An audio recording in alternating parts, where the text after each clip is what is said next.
Hey everybody, it's Matt Collins with eXp Realty, here with Taylor Perry of the Van Dyke Mortgage. And today I wanted to ask Taylor, what is the credit score we need to buy a house? I get asked that quite a bit.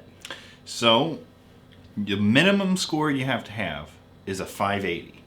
You can get a loan at a 580, but we all know how this world works, that the lower your credit score is, the more expensive it becomes. Okay. Right? So obviously, best case scenario, if you're in the 700s, fantastic. But honestly, most people are not perfect. Most people have some kind of fun, colorful history to their credit.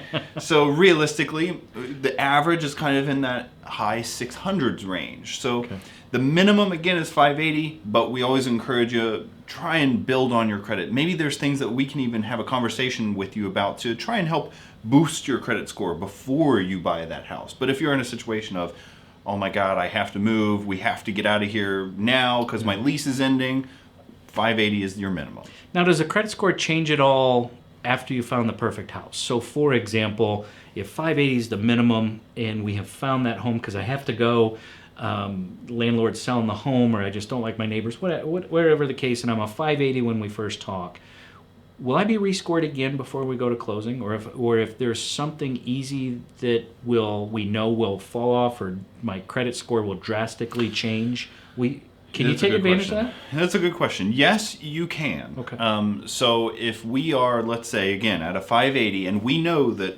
such and such is dragging you down and we can get it out of there, then we can rescore you. Okay. We don't always do that. We will not just randomly repull your credit score before we close, because that could tank the deal. What if you go to a 579 between now and then? Right. So usually what we'll do is we'll only do that if we know that there's a good reason to do it. Just good communication. Exactly. Right? Between a client and a loan officer. Okay. Yeah. Well, good.